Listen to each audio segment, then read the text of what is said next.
Getting into Game Heart Light. So we'll have these awesome team colors for you guys to see.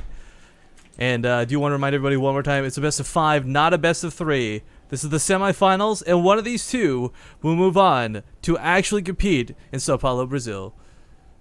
Oh, okay, cool. Good guy Petroga letting us know, no need to remake. At any rate, Zombie Grub, would you mind starting out the introductions? Okay, so on the bottom right, as the red Protoss, it's Fnatic's Hello Kitty. Oh, oops, I had Puck's copy paste. Here we go. And if you like this guy, watch his gameplay today, see how he does. You can find him on Twitter at FnaticKitty. His opponent, though, in the upper left, recently joining a new team known as IV Drip IVD Gaming. It is, of course, the Blue Protoss, the North American hero known as Puck. You can find him on Twitter at PuckSC2.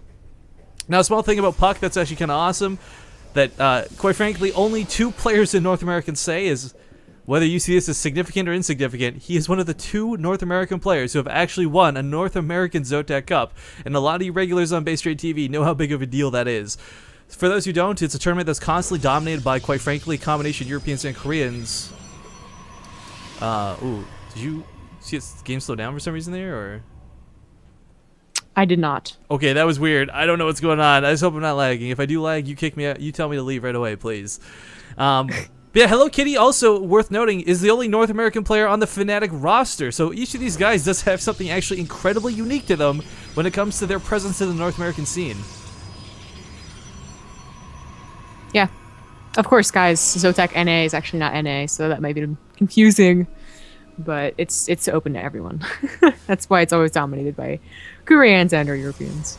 Yeah, now I do want to bring up one last thing to attention here. You do see this awesome Fnatic logo. You see the awesome IEM logo, but you don't see an IVD one. Nothing against the team. It just simply wasn't available. I thought it was, but apparently it's not. So we didn't do it because we wanted to exclude his team. That's why I'm trying to bring some special extra attention to it so people know we love IVD gaming. It just wasn't available. Hopefully the Game Heart guy's watching and he's going to upload another one. Dude, Probably not. He did that yesterday. It was so awesome. For those who didn't know, while we were casting, Ryan Shutter basically, like, on the fly, updated map logos, like, and team logos so that we could properly represent the players. I thought that was super cool.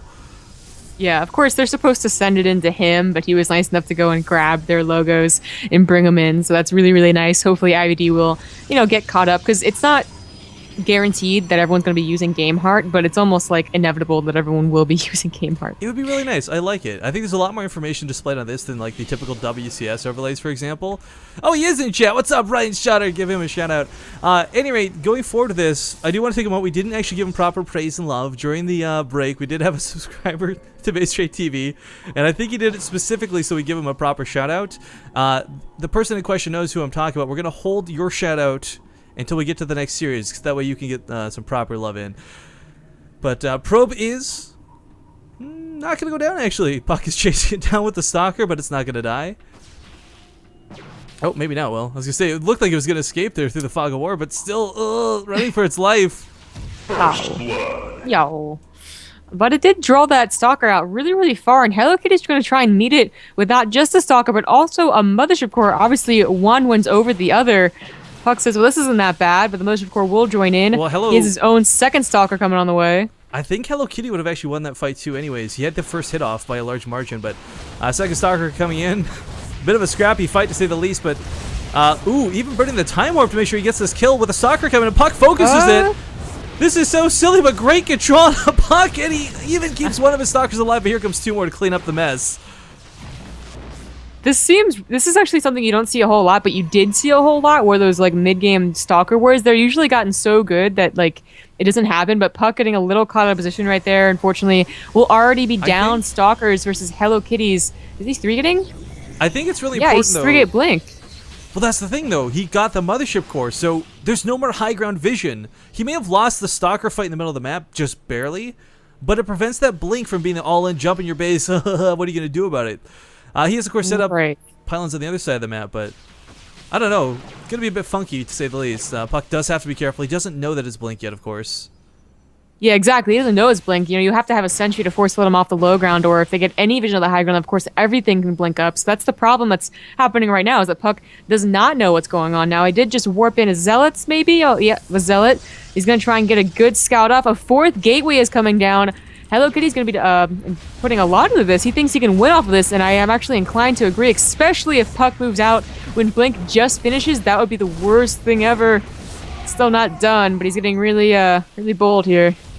Well, clear the pylon's pretty nice, but he doesn't know about this one that Hello Kitty's headed northward. This actually also blocks, supply blocks Hello Kitty for a little bit, which is gonna suck because if he can't match the warp into Puck, it doesn't matter whether you blink or not.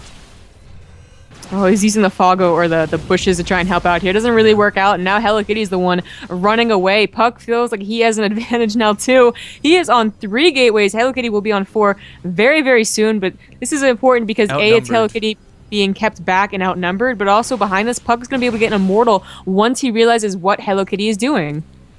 Now, Blink has finished for Hello Kitty, guys, but he's taking great tries to not reveal this, just walking the stalkers away, when, of course, it would have been so easy to just blink them to safety. Puck is turning around to come back home. Did he? He might not have seen... You know, he's not seen the pylon, but I think he knows that something's up, because there's not a lot of aggression. There's not a lot of trying to keep him out of his opponent's base. Little surprised we didn't see him going for like a sentry to try and soft contain his opponent, but of course, we know that would have been Blink, so it would have been irrelevant. He's going to find that pylon, by the way, so no super close warp-ins for Hello Kitty. He's got to bring another probe, because he still wants to do a lot with this. I mean, he made 4 gateways. That's the amount that you get when you kind of want to go all in and deal some damage, at least, before getting the Nexus out. This Observer did see it still... No, I did see the Blink. I'm sorry. I did see the Twilight Council knows absolutely it is now Blink, although he could have been guessing it for a very long time now. He has that force field ready and waiting, has to make sure to be on the low ground, and then Hello Kitty's Blink will be absolutely useless. And he's going to miss it, but there's an immortal, so it doesn't matter.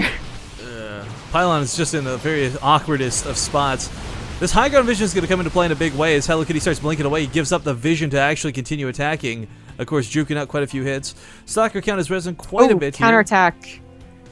Yeah, some Zealot's going to... You know what? Even though it's just lost mining, it's still something when you're warping in very expensive units like Stalkers you can't afford, but does get cleaned up. Yeah, and that's the cannon that's used already. So if Puck just waits another 30 seconds or whatever, brings in another 2 Zealots, that will still do a lot of damage. Hello Kitty has got to do something with this. He has the worst... Well, actually, I don't want to say he's the worst tech. He could just try and contain right here and, you know, expand behind us, and actually, that's what he does. Yeah, small update in the brackets, guys. Pult did beat out QXE, so you will be seeing Major versus Pult after this series. This best of 5 plays out first, and then we have the TBT. Just as an update for everybody, because I know everyone's wondering where the heck is Pult. That being said, though, still no action here. Hello Kitty's got a very large soccer lead, but this is only going to play into effect until Puck gets a couple more Immortals out. He's actually, not even going to go for more Immortals. He's just looking to be aggressive. I kind of like this move, too. Like, yeah, you can turtle up, get three Immortals, and eventually beat your opponent back, but nothing beats going full offensive, and he's going to be doing it with Dark Templar, no less.